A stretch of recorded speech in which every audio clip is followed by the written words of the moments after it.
Prabhuji, can I rename you? If that is okay.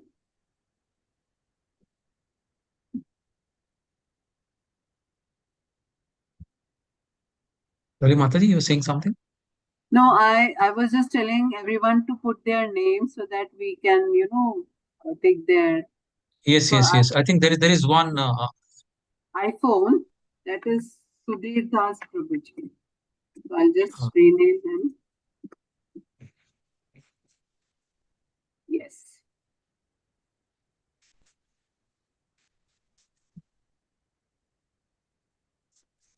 Thank you, everyone. Hare Krishna, Prabhuji Dandavat.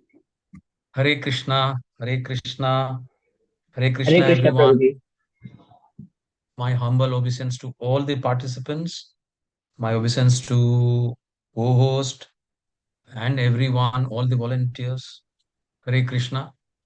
Let's have kirtan and then we start. Hare Krishna.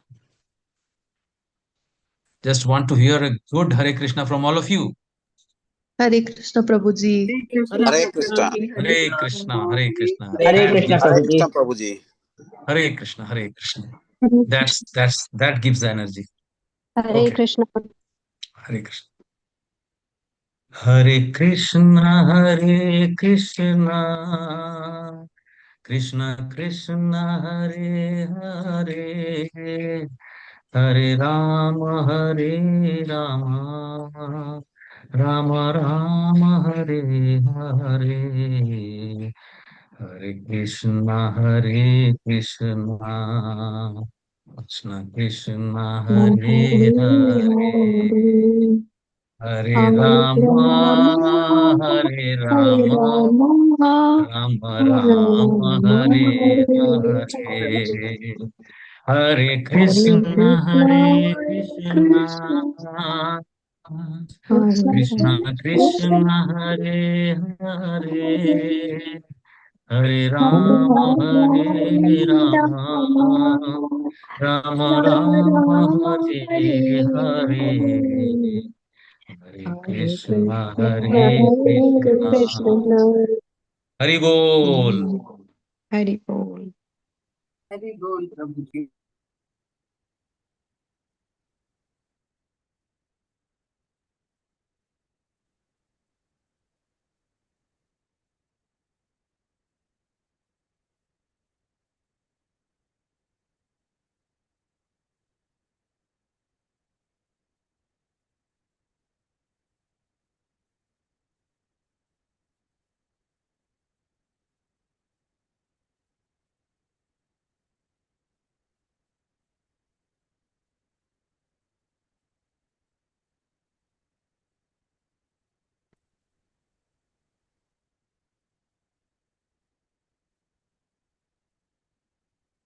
Hare Krishna, is my screen visible?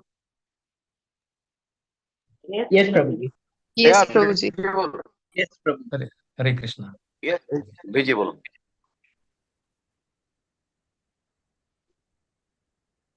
So, my humble obeisances and prayers to Radha Govinda and blessings from Srila Prabhupada. With this, we start.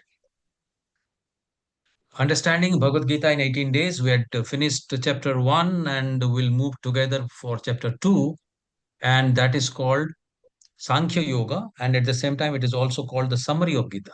So, entire essence of Gita is in this chapter, and it has got the maximum number of shlokas or maximum number of verses. So, my humble request is that maybe the questions will take, the last, because it has got more verses to cover. And this is our temple, Mangalore temple, and our temple president is His Grace Namanishta Das Prabhu. He's a BTech and I'm from IIT Kanpur, and because of his initiative in the COVID time, we are having this session. Hare Krishna. Jai Radha Govinda ki Jai. ॐ अज्ञानतिमिरन्धस्य ज्ञानाञ्जनशलाकया चक्षुरुन्मिलितं येन तस्मै श्रीगुरवे नमः। श्रीचैतन्यमनोभीष्टं स्थापितं येन भूतले स्वयं रूप कदा मह्यं ददाति स्वपदान्तिकं। हे कृष्णकरुणा सिन्धो दीनबन्धु जगत्पते गोपेश गोपिकान्त राधाकान्त नमोऽस्तुते।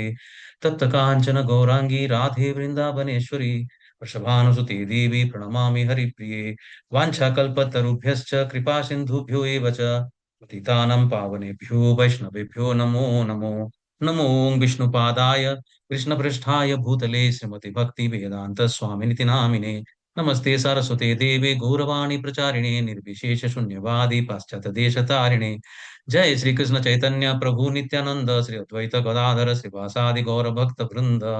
हरे कृष्ण कृष्ण कृष्ण हरे हरे, हरे राम राम राम हरे हरे। हरे Krishna. Hare Hare Krishna. Krishna. Hare Krishna. So all glories to our founder Acharya, His Divine Grace A.C. Bhaktivedanta Swami Srila Prabhupada, Srila Prabhupada ki jai, His Holiness Jai Pataka Swami Guru Maharaj ki jai, and our temple president, His Grace Namanista Das Prabhuji ki jai. So, chapter 1, let us try to remember what was the reason. There are some 4 reasons plus one additional reason which we talked about in chapter 1. And due to these reasons, Arjuna said that he will not fight. So, anyone who can say these 5 reasons quickly? First Just reason one. is like Just one. first reason. First Yeah, reason is first reason. Yeah, first reason is like he saw the kinsmen and his own yes. brothers That's and sisters. compassion. Yeah. Next Compassion. reason. Anyone? Next reason. Okay. Next He reason was was he was worried yeah. about the family traditions will get broken if Yes. He was worried about the family tradition, and then that was of course the Virgin. third. That was the fourth reason. What was the second and third reason? Anyone remember? Okay. Second reason was he could see no enjoyment because he said that if he kills everyone, then there will be no one to show his opulence, number one. And number two is that what is the point of having this kind of royal enjoyment which comes by killing all his gurus and all his grandsire and all his kith and kin? So there was no enjoyment that he thought. And third reason was sinful reaction because he was very, very convinced of the fact that if he's going to kill all his gurus, or everyone that he loved, definitely it is going to give lot of sins and he will go to the hellish planets. And finally, already you have said, is he was also thinking about the destruction of the family tradition, which again take him to the hell because the Pitrus or the forefathers will not get the pinda. So that those are the 4 reasons. So let us look at this summary which has happened in chapter 1 very quickly. So first, we talked about Dhritarashtra's inquiry, who said that Dharmakshetre Kurukshetre Samaveta Mamaka Pandavas Kim Akurubata was the main line because he had separated, between his sons and Pandu's sons. Then Duryodhana's fear was there, and so he went to his guru. Then he incited his guru. And then he's talking about Mahanti Chamum, Vyudham, Drupada Putrena Dhimata, all that he has said. Then after that, the blowing of conch shells happened on both the sides. Duryodhana side also there was conch shell blown from Arjuna side, Arjuna, Bhima, Krishna. There was Panchajanya which was blown. There is Manipuska which was blown. There was Devadatta which was blown. These are all divine conches which are blown, and thereby they shattered. Hridayani Vidaraya. This has happened. And then after all this, Arjuna's observation, he asked Krishna to take the chariot to the middle. And then after seeing everyone, he gave all these reasons that he doesn't want to fight. And then there was a lot of uh, bodily symptoms which developed into him. All these were there. Beputuscha sarire mein roma harsasya jayate. Gandiva samsrate hastat. He's saying that his Gandiva. Gandiva is given by whom? By Varuna Deva. Okay. So Gandiva samsrate hastat means it was slipping from his hand and he is not able to stand. Nacha avasthatum saknomi, he's saying. And he's saying, Nimittani cha pashyami, viparitani cha kesava. He's saying that all misfortune, he's saying. So he's asking Madhava, that is the husband of fortune, the goddess of fortune, that why you are leading me to this misfortune. And thereby, ultimately, he's saying from 1.28 to 1.46 that it is better to be killed unarmed, apratikaram asastram. That is the kind of situation Arjuna went through. Because of what? Let us see. So all these reasons we talked about, there was compassion, there is no enjoyment, then there are a lot of sinful reactions, and there is a family tradition which will be lost, and ultimately in this chapter, we'll find that he has also become indecisive. Indecisive of what? Indecisive of whether to conquer or to be conquered. That was the indecision. Yadva jayema yadibana jayayuhu. That's what he was, you know, he came to a point of indecision. Okay, so let's now look at, because this chapter is Sankhya Yoga, or rather an analytical study. So let us, analyze also what has happened in first chapter and how it is leading to the second chapter. So Arjuna's reasons we already talked about. The four reasons: compassion, enjoyment, destruction of family, and the fear of sinful reactions. And why this fear is coming? Because he is saintly, he is soft-hearted. So therefore, he's thinking that he will commit sin by killing. Whereas if you look at the other army, they are in fact absolutely ready to kill him. Despite all that, he's saying that no, no, Krishna, I cannot fight. I cannot fight. He's saying Yadba Jayu Yadiba na Jayayuhu, he's saying, in what, which is better. And that was the indecision came. And then after that, Arjuna surrenders to Lord Krishna. And then the chapter 2 starts. And one by one, all these five reasons, Krishna refutes. And how he refutes, let us now look at that together. Okay. Hare Krishna. So, these five reasons we already talked about. But how Krishna refutes this reason, this is also mentioned here. For example, when he's talking about compassion, that I will kill all my kith and kin, so it will my weapon will be bloody tainted, and so on and so forth, and I shouldn't fight. This is refuted by Krishna from verse 2.11 to 30. So from 11th verse to 30th verse, Krishna is giving all the knowledge of the soul, the quality of the soul, and so on, which straight away, gives a reason that compassion is not the reason for which he should not fight. And that's not the right reason at all. For enjoyment also, Lord gives another from 2.31 to 2.32. He's saying that,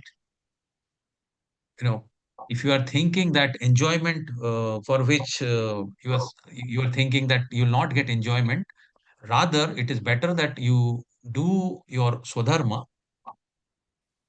and even if you win the war, even if you die, then you will go to the heavenly planets. And if you do not die, then you will win. And if you win, then you will get this earthly planet. So there is no point that question of enjoyment is coming. Then destruction of family, point was also there. There also Lord Krishna will refute from 2.5.46, and also there is 3.24. We'll delve into that.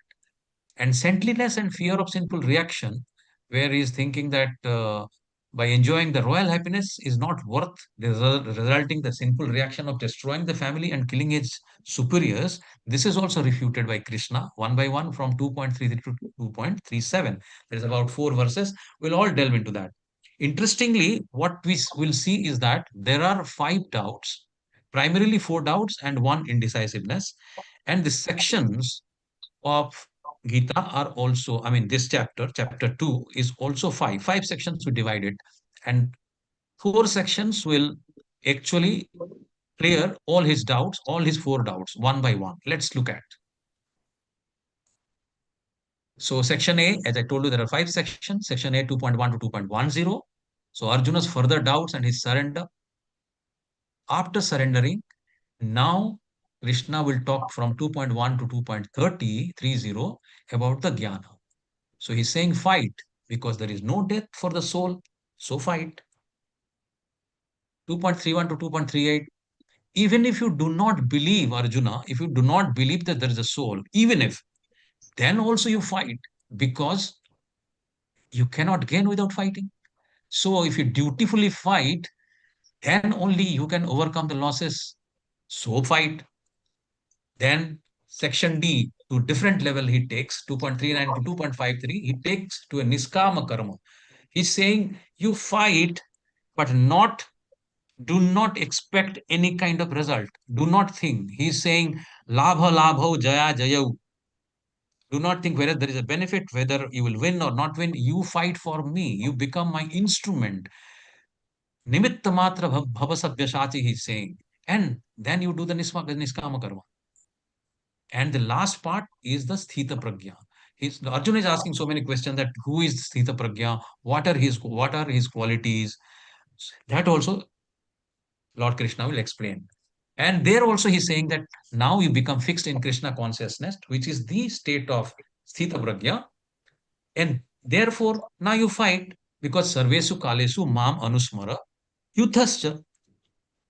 Right. So let's go deeper into the sections. So verse 2.1 to 2.10. So 1 to 10, Arjuna's further doubts and his surrender. So after Arjuna continues to express his doubts about fighting, he surrenders to Krishna for instruction. So primarily, Bhagavad Gita is Krishna's instruction to all of us. And that is the instruction which every soul has to follow. And that instruction has come from Arjuna. So let us start with 2.1 and then we'll move to 2.70. Total 70 verses are there. So Sanjay Uvacha, Tam tatha kripaya vistam asrupurnam kulekshanam vishidantam idam vakyam uvacha madhusudanaha. Tam tatha kripaya vistam. So Sanjay was describing to the Dhritarashtra, in fact, this scene that Krishna sees Arjuna lamenting like an ignorant man and responds. His eyes were full of tears. Ashru Purna Kuleksharam. And looking at this lamenting stage, this particular sentence, Lord Krishna said, which comes in 2.2. But before 2.2, let us again analyze what is 2.1. Okay. So, Arjuna is having material compassion, he's having lamentation, he is having tears in his eyes. So, what are these called? These are called signs of ignorance. And what are not the signs of ignorance? The real self, that is eternal soul. All this ignorance is coming because he's identifying with the bodies of the body of himself, the body of his all his kith and kin, and so on and so forth. However, if the real self understanding comes, then comes the self-realization. The entire instruction of Lord Krishna is about self-realization. So we all spirit souls are supposed to be self-realized, and that is the main message of Gita, is that we are not the body, we are the spirit soul. So the simple analogy is, I'm asking a question to all of you. Supposing there is a drowning man who is just flowing in a river and you are just standing by, what is that you would like to save? His body or his dress? Quick, you can give it in the chart also. His body. His body. His body. Right. Not his dress, right? So that's the simple analogy. So Krishna says that this body, this physical body, is nothing but the dress of the soul. So our physical body is nothing but the dress of the soul. So therefore, we should not have compassion towards the dress. The compassion has to be towards the soul. So chapter 2 discusses self-realization. an analytical study of soul and the body. So the prime understanding is that we are not the body, we are the soul. I am not the body, I am the soul. That's the main message here. Now let us look at verse 2.2. After looking, Arjuna, who was lamenting with tears in his eyes, what he said. What he said, let's see. He said, the Supreme Personality of Godhead said, my dear Arjuna, how have these impurities come upon you? They are not at all befitting a man who knows the value of life. They lead not to higher planets, but to infamy. So he's saying that all these impurities is it is not becoming of you. You are a great archer, you are Dhanurdhara, you are Sabyasachi, you are Parantapa. And how come? So he's saying that, what is the verse? Verse is saying, Kutastva kasmalam idam visame samupasthitam anarjajustam aswargam akirti karam arjuna. And then next verse, O son of Partha, do not yield to this degrading importance. Now Krishna is saying, it is your importance, in fact, because you are a great warrior, you are a Kshatriya, Arjuna, and your Swadharma is to fight. And now it doesn't become you. Give up such petty weakness of heart and arise. So, what is saying? Klaibang masma gama partha etat tvai na upabadyate shudram hridaya dvarvallang tyakta uttishtata parantapa, the chastiser of enemy.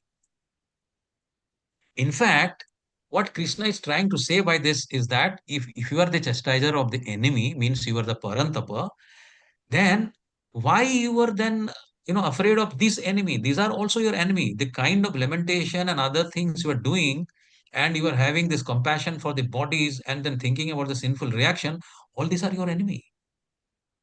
And you should chastise them. That is the indirectly he's saying. Okay, so let's go to 2.4. Arjuna said, O killer of enemies, means Arisudana. O killer of Madhu, Madhusudana. How can I counter attack with arrows in battle men like Bhisma and Drona, who are worthy of my worship? He's saying this. So he's saying, Katham Bhismam Aham Sankhe, Drona cha Madhusudana, Ishubhihi, Pratiyotsami, Pujarha, Arisudana. And then verse 25, it would be better to live in this world by begging. You look at Arjuna, he's saying that it is better to live by begging than to live at the cost of the lives of great souls who are my teachers. He's referring to Dronacharya. He's referring to Bhishma Deva. He's referring to all his elders, Drupada, everyone. And even though desiring worldly gain, they are superiors. So if they are killed, everything we enjoy will be tainted with blood. This is what he has been saying before also. So he's saying, I'll not fight. And then this is the final verse from Arjuna, that why he doesn't want to fight. So he says, nor do we know which is better, conquering them or being conquered by them. So this is indecision, which is the fifth reason. So yadva jayama yadivana jayayuhu, he's saying. Now look at, after this he surrenders and he says, Karpanna dosha pahata swabhava kruchvami tvam dharma samudhacheta yashreyasyan nishchitam gruhitan me sishyasteham sadhimam tvam prapannam. Yashreyasyan nishchitam gruhitan me. Whatever is the best for me, please tell me, Krishna, because I am the Sishya now. I am the surrendered soul. So Sadhima, please I am surrendering to you. Please instruct me. Sadhima, please instruct me, because I am confused about my duty and I have lost all composure because of my petty weakness. Dharma sammuda chetaha. I do not know what is dharma, what is right, what is wrong. I don't know. So you can see how he looks. He is completely surrendering to Krishna. And you see, Krishna is also now has taken the position of a guru, and he now chastises him because he becomes the guru. Now he will definitely going to chastise and also give all solutions to his problems. Let us look at. So what is the takeaway? During tough times, you can either give up or reach out to a higher power. So what do you do? Generally, we try to reach out to a higher power. And what did Arjuna do? He, in fact, went to the highest power, or rather we say the supreme power, the Bhagavan. Now, who is Bhagavan? Krishna. Krishna. But there is a word called Bhagavan. And we have heard this, I think, from our childhood. There's a word called Bhagavan. So let us understand who is Bhagavan. Before that, let us understand. Have you heard of the word like Jnanavan? Anyone? Anyone? Person who's Yes. knowledgeable. Person who knows? Who's Yes, Prabhuji. knowledgeable. Who is knowledgeable? Perfect, perfect. Have you heard of a word called Dhanavan? A person who's wealthy. Rich, wealthy. Wealthy. Correct, correct. Similarly, who is Bhagavan? Definitely who is having the bhaga. And what is that bhaga? Bhaga is the opulence and complete opulence, and particularly 6 opulences. And what are the 6 opulences? Let us look at. And thereby he is Bhagavan. So who is Krishna?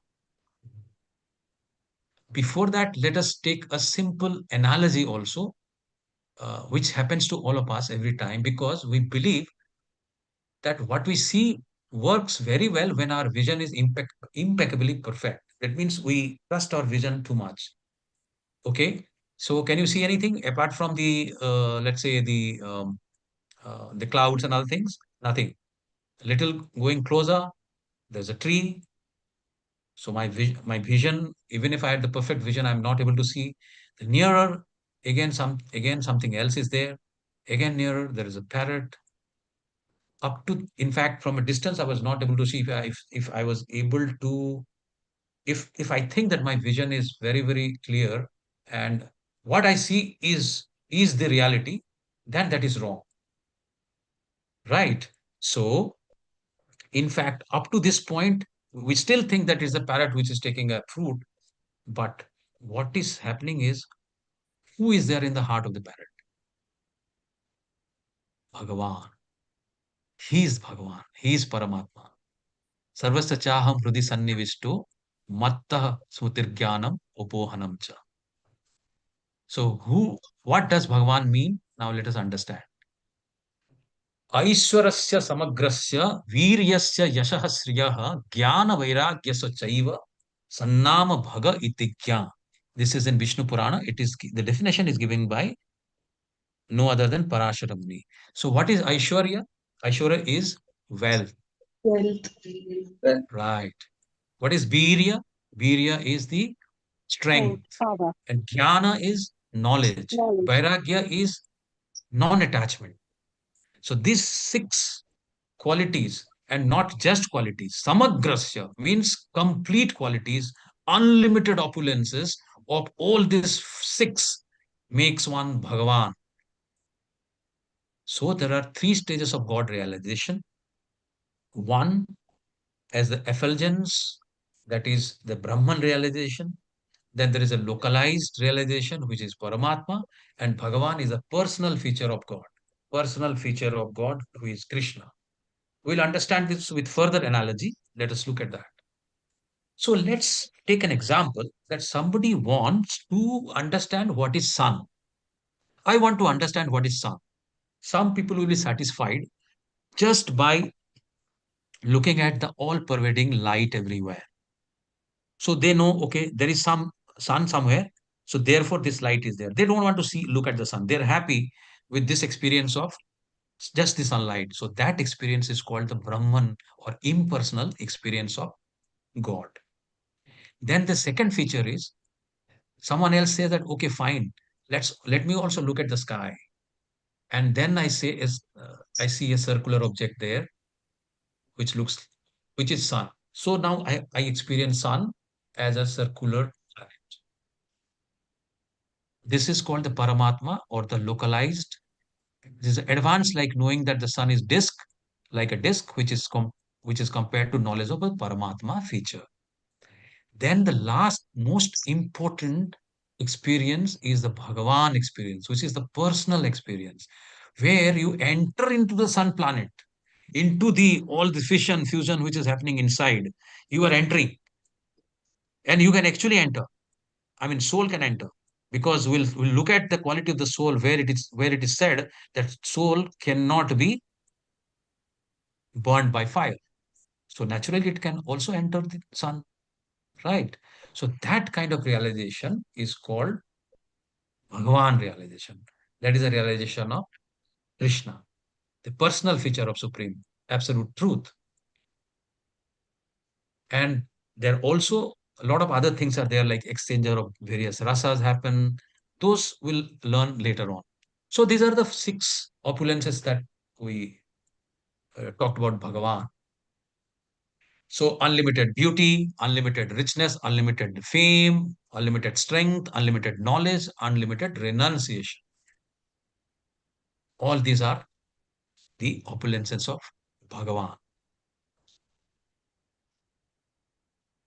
So if we are talking about Krishna, who is having all this, and he is no other than Krishna himself, and there is no one, no demigod, no one else who is there, who is having all this strength, all this fame, all this beauty, all this knowledge. So for example, we can see that he's just lifting the Govardhan hill with his pinky finger, just the little finger, right?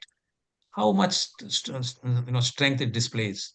Then here on the right hand side, when his guru's son was taken by the ocean, he was about to dry up the ocean altogether. Look at the strength. And here in the Putana, when he was a child of about 6 months, he was able to kill Putana just by sucking the milk. That's the kind of strength he has. All beauty. He is surrounded by thousands of Lakshmi Devis, and he has 16,108 gopis, and with every gopi he is there as a separate Krishna. This is all his beauty. And in Brahma Samhita, there is a very beautiful verse which says, Kandarpakoti Kamaniya Vishesha Shobham Govindam Adi Purusham Tamaham Bhajami. So Kandarpa Koti Kamaniya Vishesha Shobham. So he is like thousands, not thousands, crore, koti. So a crore of Kandarpa. Kandarpa are the cupids. One cupid is supposed to be so beautiful. So he's like a 1 crore of cupid. Just imagine the beauty of Krishna. Imagine once. And renunciation. Who can be more renunciate than Krishna? He left Mathura, never came back. Look, Lord Sri Ram, so much opulence was there in Ayodhya. But once he left for 14 years without a thought, without a single lamentation that he's leaving the entire kingdom and everything. So much of non-attachment, unlimited non-attachment. And this is possible only for Bhagavan. And here, he's 9.8, the whole cosmic order is under me. By will, it is manifested again and again, and by my will, it is annihilated at the end. So, if you are building a house, can you annihilate it immediately? I mean, so much of attachment we have. So, he's making such beautiful billion of universes, and one universe we are so attached to. He's not attached, he's destroying them also. That's the kind of renunciation. He is all knowledge. Sarvai Vedescha Ameva Veda, Vedyah. Rig Veda, Jajur Veda, Sama Veda, Tharva Veda, all the Vedas are written or not written, are told by him. And in fact, we just learned in the Gita Mahatmya, Sarvopanishad Gabo, Dugdha Gopala Nandana, Parthavatsa Sudhir Bhukta, Dudham Gita, Mritam Mahat, we learned that, right? So all these Upanishads are coming as essence in the Gita, which we are learning now. This knowledge we are learning now. And all riches. He is the richest of rich, in fact, because we are talking about just one universe where we are in this Jada Jagat. And in this, there are so many other planets above, so many other planets, below. There are Satyaloko, there are Tapaloko, Janaloko, Mahaloko, etc. There are Atala, Vitala, Sutala, Patala. So many lokas are there. This is talking about just one loko. But he is the master, supreme personality of Godhead of billion of universes, billion of universes. That's the kind of riches. Famous.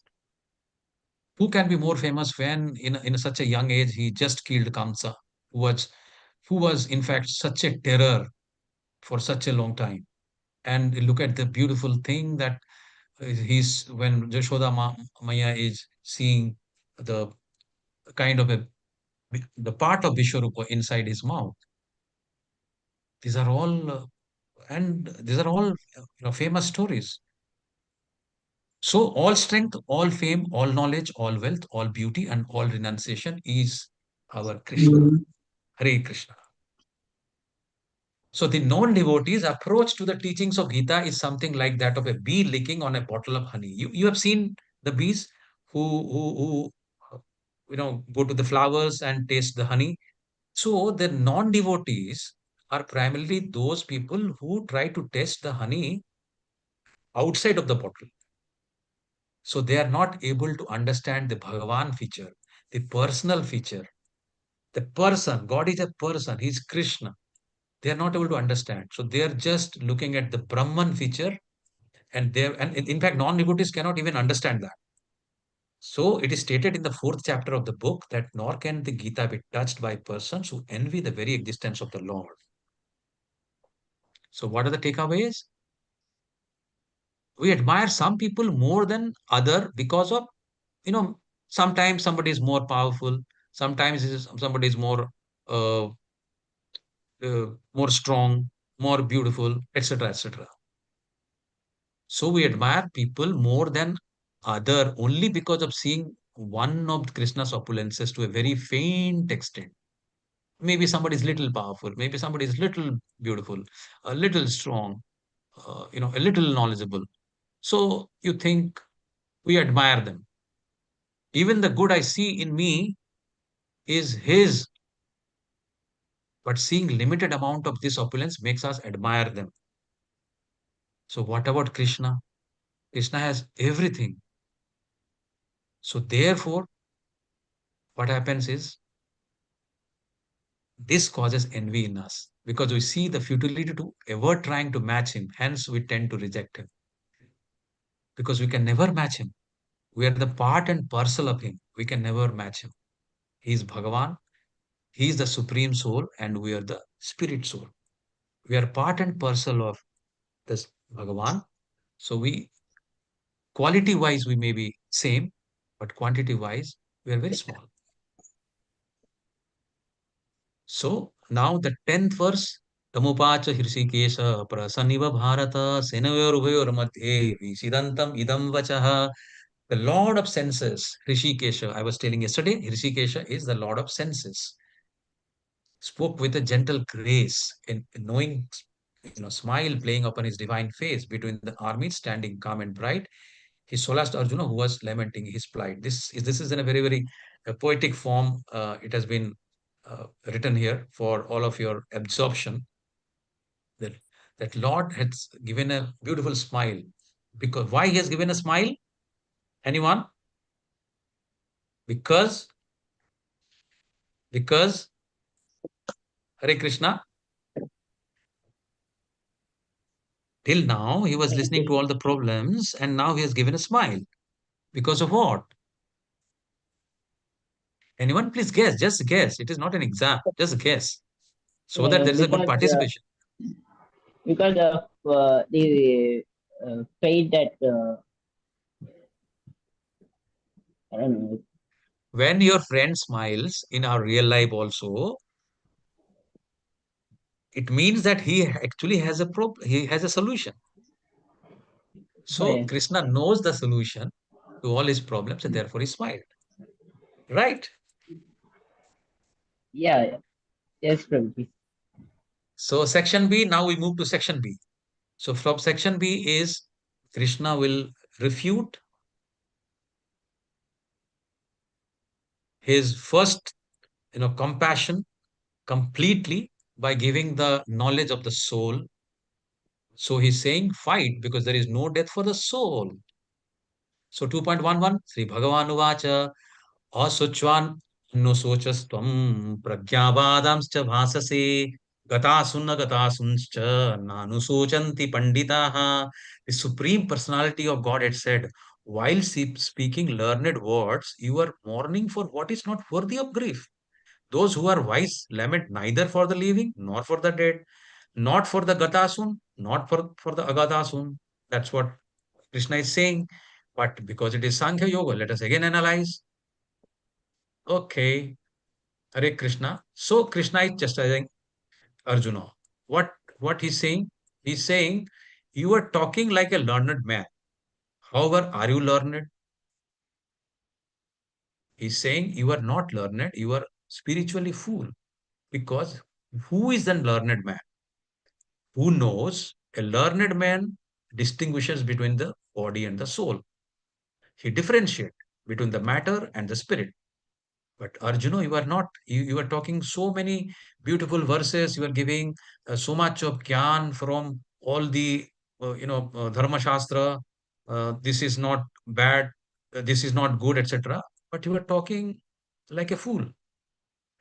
So, so he's saying that a learned man, in fact, knows the difference between the body and the soul. So, the moment somebody understands this, the learned man understands that I am not the body, I'm the soul, then he will definitely not lament on the body. And you are lamenting on the bodies of all of your kith and kin.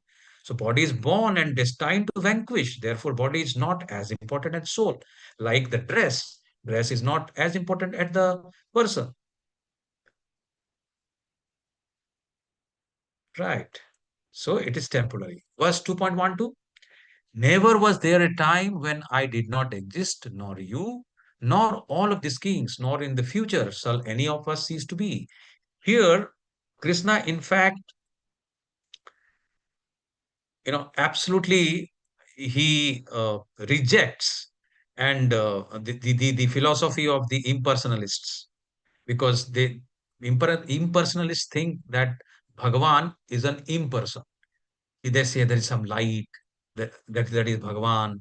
But Bhagavan is a personal feature. He is a person. He is Krishna. He is the most beautiful, most knowledgeable. And he is the Syama Sundar. They don't know it. But here it is very, very clear, because Krishna is saying, there was no time when I did not exist, and when there was no time when you did not exist. That means he was existing every time. Even Krishna is saying that I am also existing every time as a person. Now he gives the description of the soul. देहिनोऽस्मिन् यथा देहे कौमारं यौवनं जरा तथा देहान्तर प्राप्तिर धीरस्तत्र न मुह्यति. धीरस्तत्र न मुह्यति. Where Dhira means the realized soul, he is not bewildered by such change. Which change? Primarily, there is nothing like a death. What is happening is just it is transforming from one state to other state. So from boyhood, it goes to youth. From youth, it goes to the old old age. From old age, it goes goes through death to another body. So soul simply changes and transmigrates from one stage to the other stage. So therefore, dhiraha tatra namuyati. And you are all also not supposed to lament. So we can see we are, the same soul. When we're child, then we become, youthful. We're playing with some bicycles. Then we grow up. Then we play with iPhones, and then we go to college. We marry. Then slowly we die, and then we again move to another body. Now, question is, How many bodies? How many births? How many species are there? How many births we are supposed to take? Because if there are so many species, we'll take definitely so many births. So there are 84 lakh species of life, 8.4 million. If you Google also, you will find it is 8.75. They may be wrong, but this is something which is there from the beginning of the Shastras. They already numbered it as 84 lakhs of species of life. And there is a small verse also towards that. It says that uh, Jalaja Navalakshani Chaturlakshani Manava, it says. So basically, Jalaja means the aquatics are 4 lakhs and Manusha, the human, is, sorry, aquatics are 9 lakhs and human is 4 lakhs. So when you say 4 lakhs, then you said human is a Homo sapien. So it is one. So how it is 4 lakhs?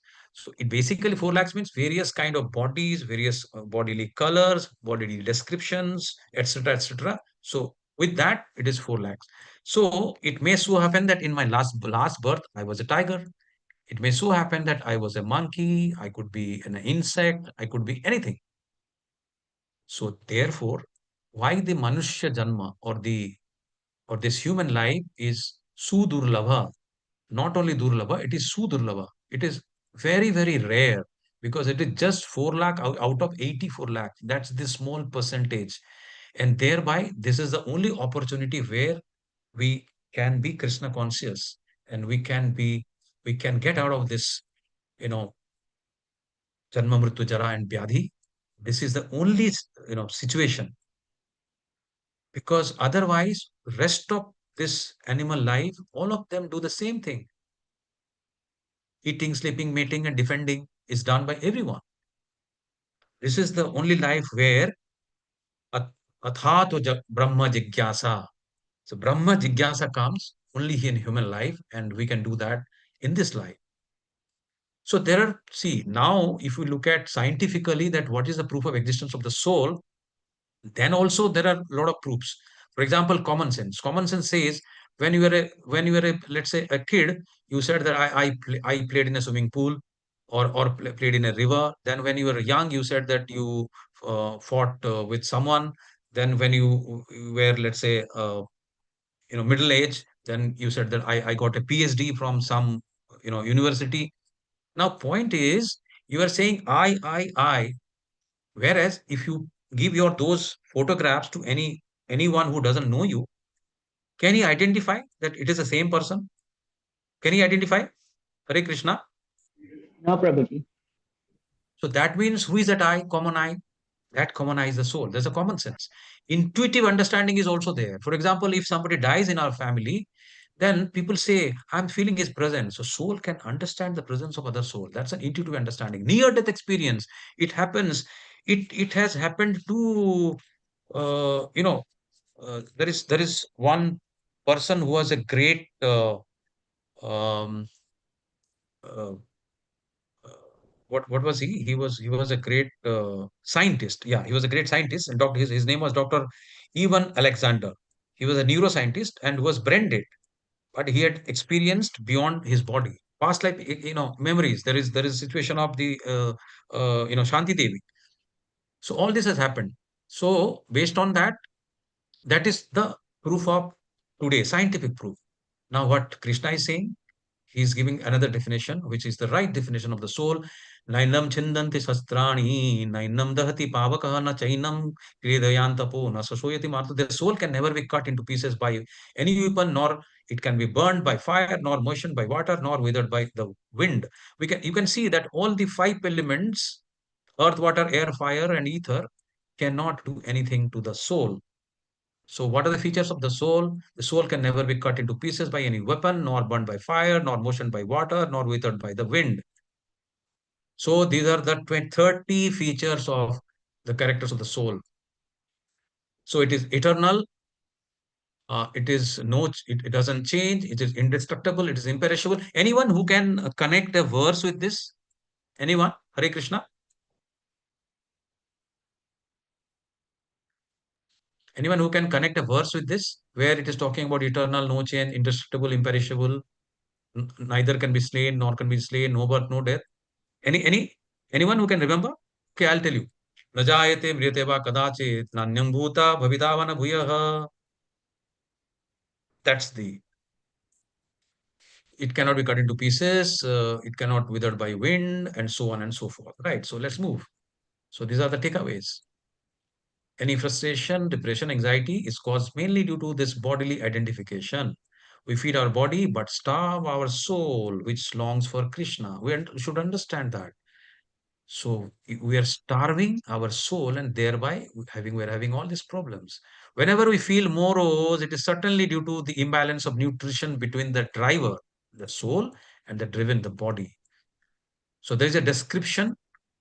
The body is described as a chariot having 5 horses. So the driver of the chariot is the soul, and the Sarathi is who? Is the mind. No, Sarathi is not the mind. Sarathi is the buddhi, and the rope is the mind, and the horses are the senses. Okay. So now Krishna is saying that there is, so your point of enjoyment is not right, because if you die, then as per Shastra, you will go to heaven. You will enjoy there with all the apsaras. And if you do not die and win, then you will enjoy Hastinapur and this Prithvi. So therefore fight.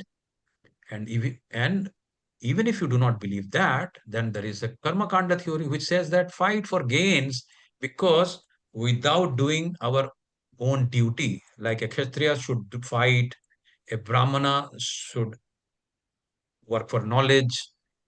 So all this has to happen. And if it doesn't happen, then there will be a loss. So this is 2.31. So it is saying that Arjuna must do his Swadharma, and his Swadharma is to fight. So for all the conditioned soul who are not now in the spiritual platform, they have to first start with the Varnashrama Dharma, which is basically Brahmacharya, Grihasthasrama, Vanapastrasrama, and Sannyas. And then, of course, the Brahmana, Kshatriya, Vaishya, and Shudra. And these are not castes. These are primarily what? These are based on the qualities they have. And with Swadharma, you slowly go to the platform. Of course, with the 3 modes, you are not beyond the 3 modes. And then slowly, because when you are doing your duty, then it is not, if let's say a military person is fighting, so he's fighting, he's giving his life for the citizens. So it is not that he's just fighting for his salary. Salary could be one part, but at the same time, he's also fighting for his country. So that means that is a platform where from the selfishness, slowly with the Sakama Karma, one goes slowly to the platform of the liberation. So Swadharma api chabeksha na vikampatum arhasi dharma dhi yuddhasya shreyonya tatriyana vidyate. So Lord Krishna doesn't support artificial renunciation and acceptance of sannyasa by like Kshatriya. Kshatriya should fight. So performing Swadharma or discharging specific duties gradually elevates to the higher platform, heavenly planets. Verse 2.32.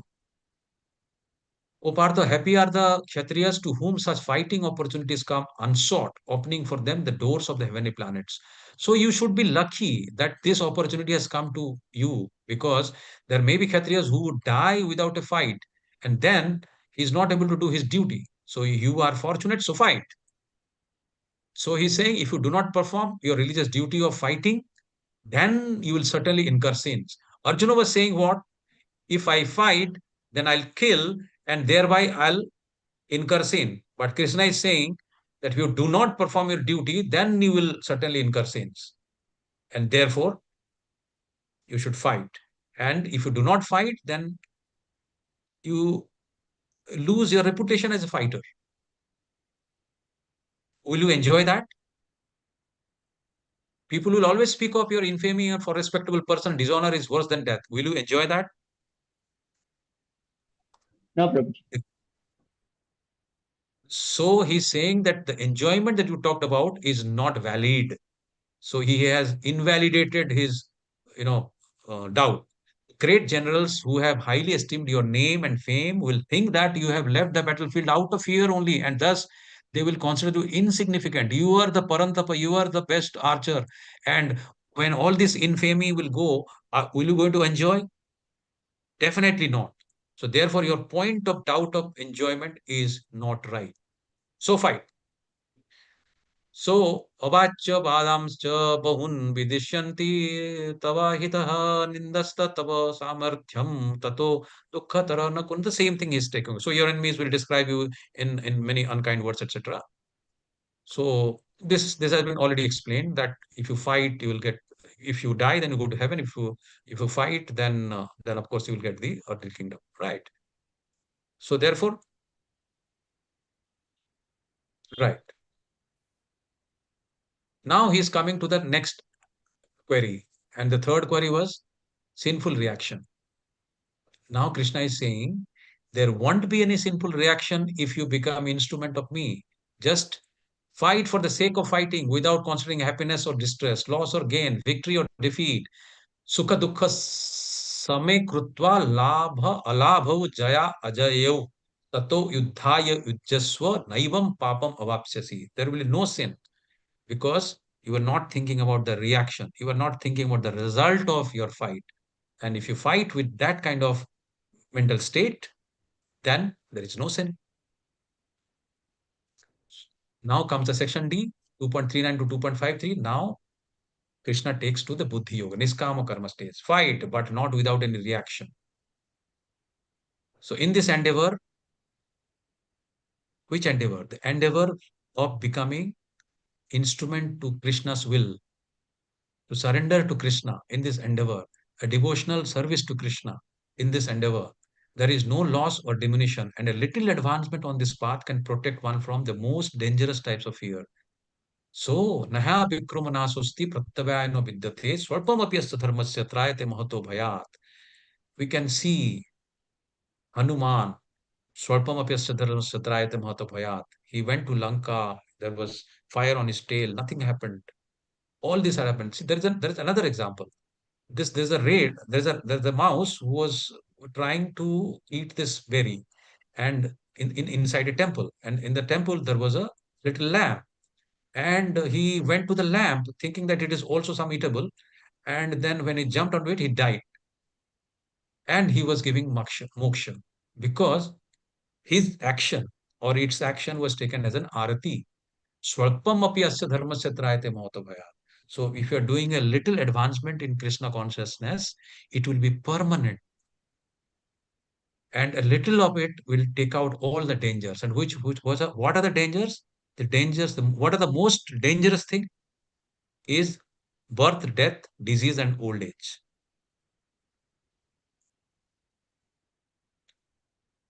Now the Vedas mainly deal with the subject of the three modes of material nature. Rise above these modes, O Arjuna, be transcendental to all of them. Be free from all dualities and from all anxieties for gain and safely, and be established in the self. So he's saying that even you come out from the rituals of the Vedas, because Veda will instruct so many ways. It is not required because ultimately Veda also are dealing with these three gunas, Sattva, Raja, and Tama. It's not required because once you are in the transcendental platform of Krishna, then it is not required. You are beyond the three modes. So all purposes that are served by the small pond can at once be served by the great reservoir water, right? This is the example. So thereby, just Krishna, who is the reservoir of water, who is the reservoir of everything, if we connect to him, we don't need anything else. Krishna is saying, Arjuna, you don't need anything else. And Vyavasatmika buddhir ekah kuru nandana bahu sakha hi antascha buddhaya vyavasayinam. Those who are on this path are resolute in purpose and their aim is one. O beloved child of Kurus, the intelligence of those who are resolute is many branches. Now he'll talking about who is the Sita Pragya. Now he'll describe. So, benefits of acting in Buddhi Yoga. So what will happen? 2.5, freedom from good and bad reaction. Because somebody who is in the Krishna consciousness, who is doing an akarma, is free from all good and bad reaction because he's neither doing good work nor doing bad work. He's doing for Krishna. 2.51, freedom from cycle of birth and death, we discussed. 2.52, indifference to Vedic rituals, not required. 2.53, realization relationship with Krishna as eternal servitor. This is the realization. This is the main realization that our relationship, every soul's relationship with Krishna is as a servitor, eternal servitor of Krishna. We're all. And 2.72 goes back to Godhead. Summary of section E. All these questions are there. We'll discuss later on.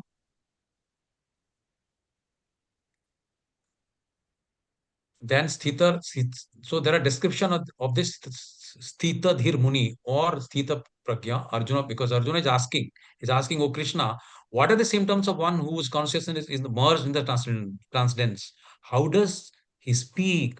What is his language?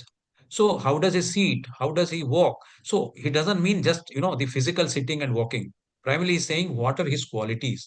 Now Krishna is describing that the Sthitadhir Muni has these kind of symptoms.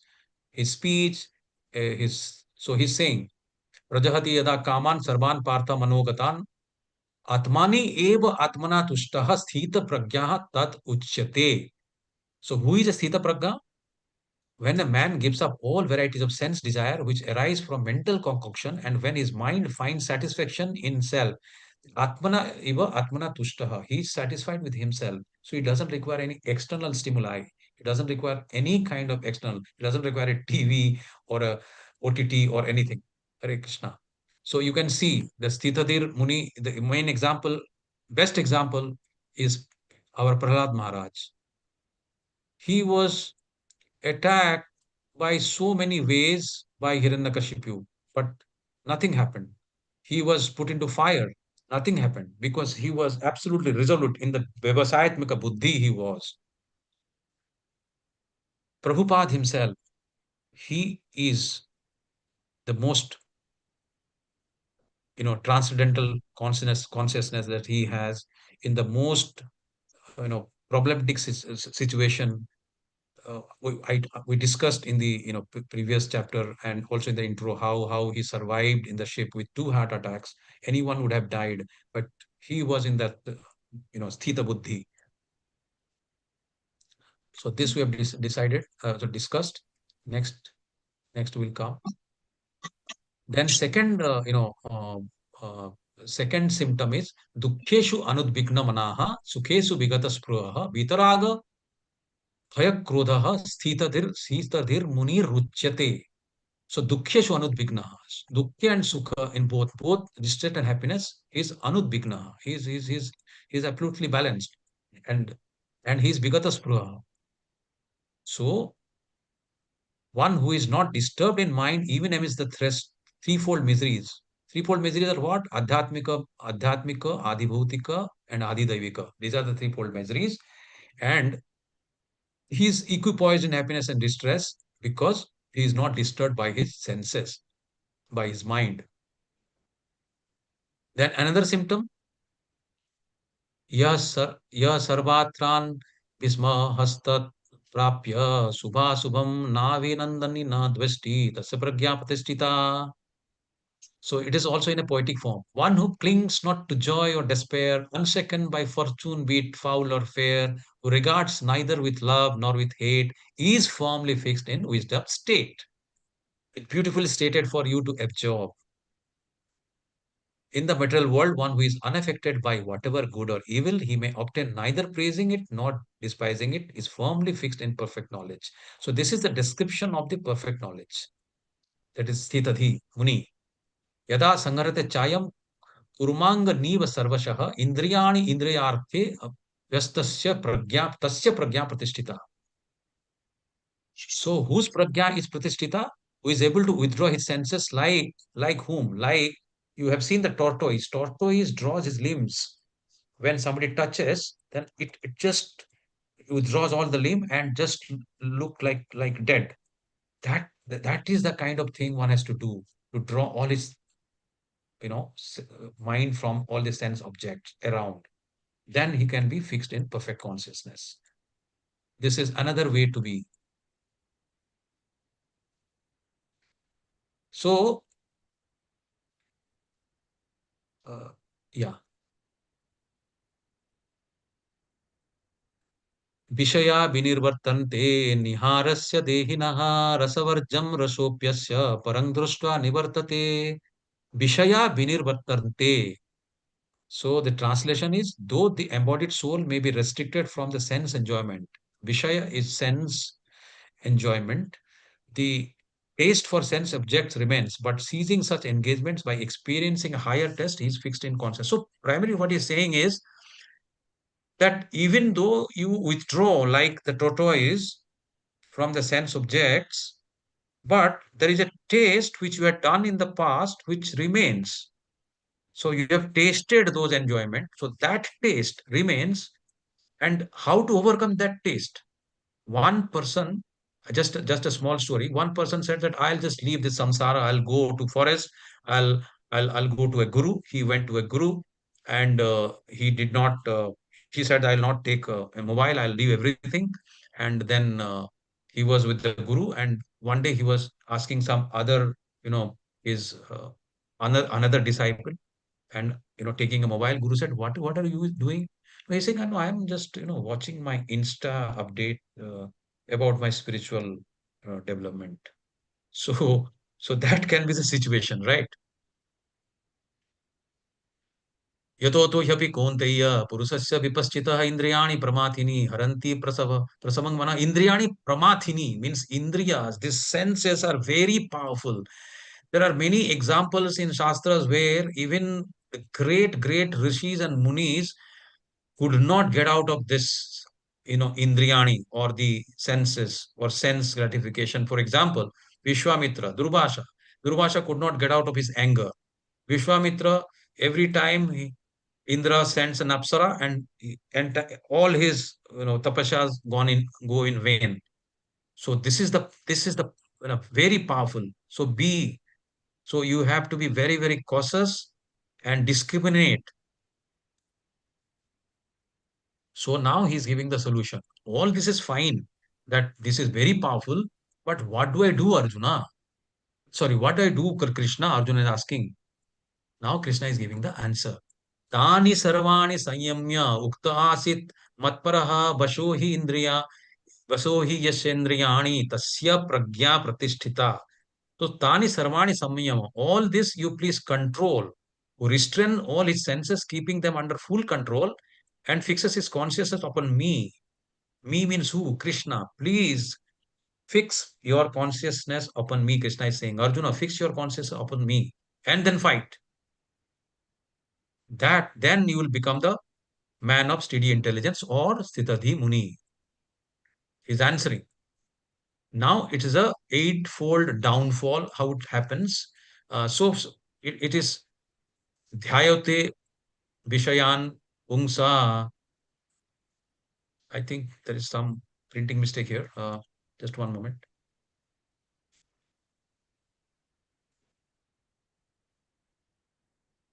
Dhyayate Vishayan Pumsaha Sangas Teshu Pajayate Sanga Sanjayate Kamaha Kamat Krodho Vijayate. So there is an eightfold of complete downfall. So first is the contemplation on the object. Then from that, what comes out? Attachment. And from attachment, lust. And from lust, anger. Because if the lust is not, I mean, if you are not getting the lust, and if you are not satisfied, it is not satiated, then there will be anger. And from anger, what will happen? Complete delusion arises. And from delusion, bewilderment of the memory. So you can see an example of, let's say, somebody who does, who takes alcohol or whatever. So what happens is that after the consumption for which his attachment was there, and after that the bewilderment happens. There is a loss of memory, and after that the intelligence is lost. Why intelligence is lost? because now he's not able to understand what is good, what is bad. So he might do an accident, he might, he might himself die in an accident, anything can happen. And when intelligence is lost, he falls down again because there is a loss of memory. So this is the eightfold, destruction which can take place. So this is the thing. Objects, any sense objects, what like these are our senses: eyes, ears, smell, taste, and touch. And all these sense objects which are there, some wonderful things to see, some wonderful music to hear, wonderful food to eat, all these are, if we are contemplating on that, it becomes an attachment. From that attachment, lust will come. So there will be lust to eat it, to smell it, to taste it, etc., etc. And if we are not able to given a chance to do it, then the anger will come. From anger, delusion will come, and from delusion, bewilderment of memory will come, because we will not remember what was our past learning. Supposing I'm again going back to the example of that person who took alcohol. So maybe he had done the same accident before, might have gone to jail, but that memory is not coming. So he's committing mistake again. So there is a loss of intelligence and there's a complete fall. So what is the takeaway? So this is a very, very famous saying: an empty mind might be a devil's workshop. All of us say, but it might not be also. So what it can be? But certainly it is not a workshop where constructive thoughts can occur. So therefore, one must not let it even contemplate on objects of sense enjoyment. Let us not contemplate on that, because the moment the contemplation happen, all other sevens will follow suit and the complete fall will happen. This can be done by tasting the higher pleasure. So here is the main takeaway. The taste, even if the sense objects are not there, the taste is there in the mind. And the taste will not go. It can go only when you replace it by a higher taste. So what is that higher taste? This is the higher taste. For last 1 hour, I think we are having this test. Hare Krishna. For last 1 hour, we are having this higher taste. Yes or no? Hare Krishna. Yes. Hare Krishna, yes.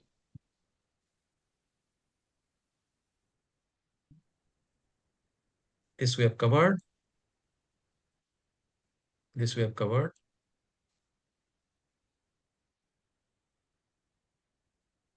Then he's saying, for one thus satiated, the threefold misery of material existence exists no longer. In such satisfied consciousness, one's intelligence is soon well established. So how it will be satisfied? By giving a higher taste. And higher taste is connect to Krishna. And by that, the threefold miseries will not be there.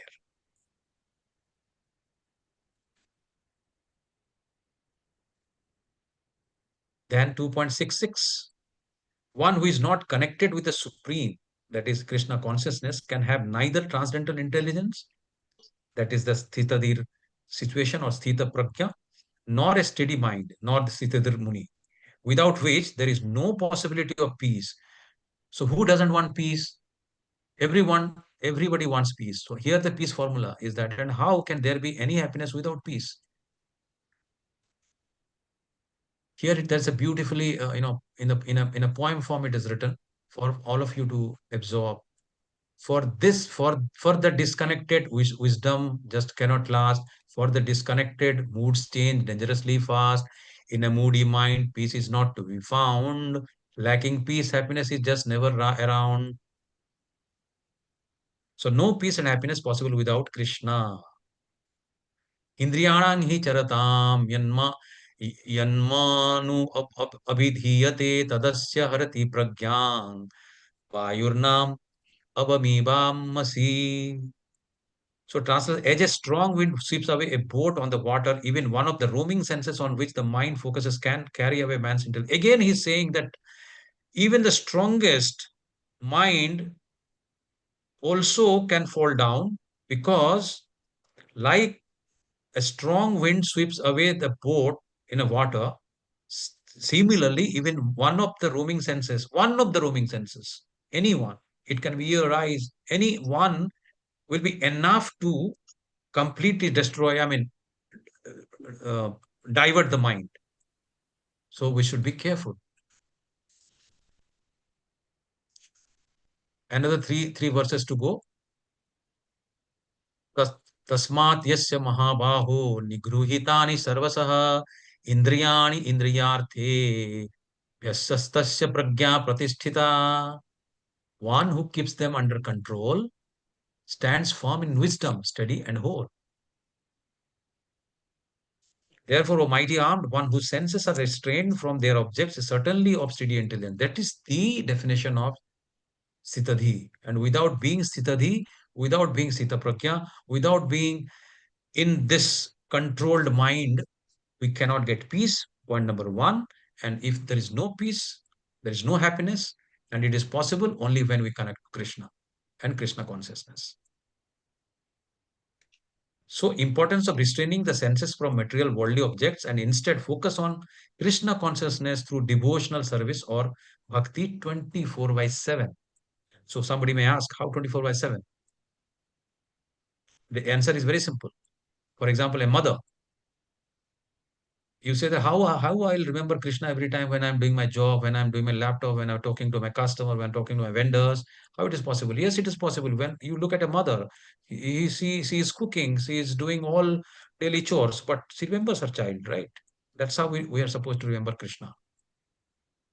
Ya nisha sarvabhutanam tasya jagrati sanyami yasyang jagrati bhutani sa nisha pashyotu munehe.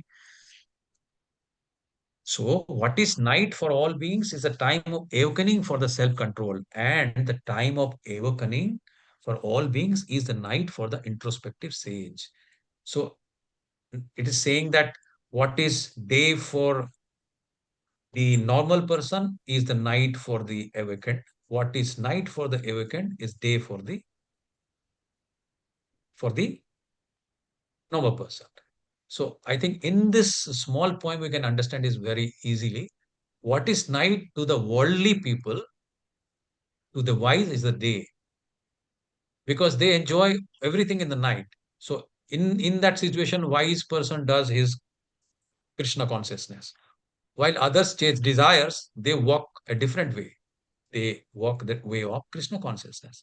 When the world is awake in illusion's fleeting pleasure, the sage rests serene in wisdom's enduring treasure. The stark contrast between a materialist temporary pleasure seeker and a transcendental seeking spiritual permanent bliss is like black and white. Now we come to the last verse of this.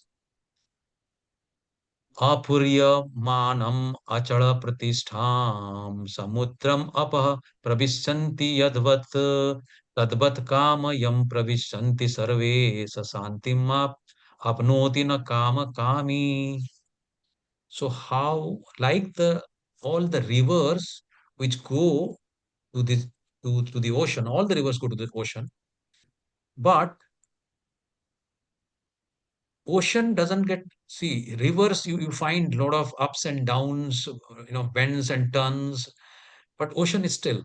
Similarly, a person who is not disturbed by the incessant flow of desire. So incessant flow of desire is compared to the rivers that enter like the rivers into the ocean, which is ever being filled, but is always still, can alone achieve peace and not the man who strives to be satisfied, desires. So I think there are two other verses.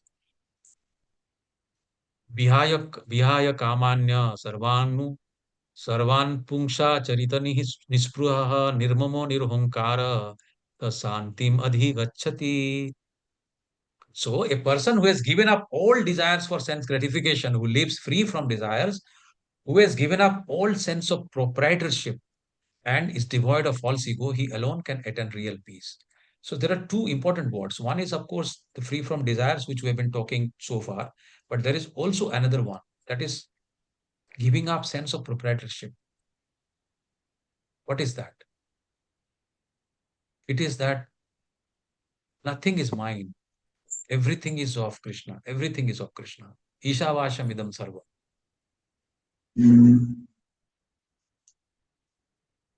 Esha brahmi sthiti partha nainam prapya vimuhyati sthitva syamanta kalepi brahma nirvanam ruchyati. Sthitvam anta kalepi brahma nirvanam ruchyati. So what happens?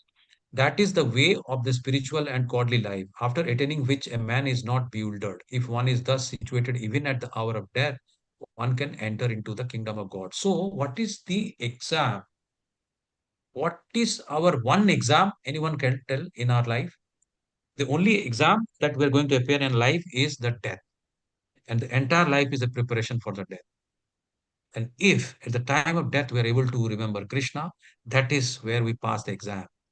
And this is the stage, the Brahmi Sthiti is the stage where he actually stays in that. He has already passed the exam because he is thus situated even at the hour of death. And he enters because in the later chapters we see that Krishna says that at the time of death, what if you remember me or whatever you remember, you get that kind of a body. So if you remember Krishna, then you will go to his abode.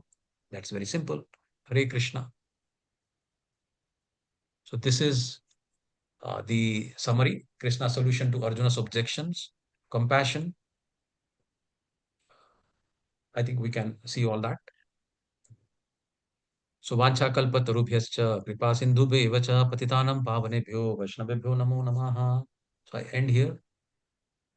I stop sharing. I think we have exceeded the time like anything. Uh, I'm sorry. I've taken, I think, 20 minutes more. Hope it is okay. If any questions are there, we can still take. So meanwhile, I can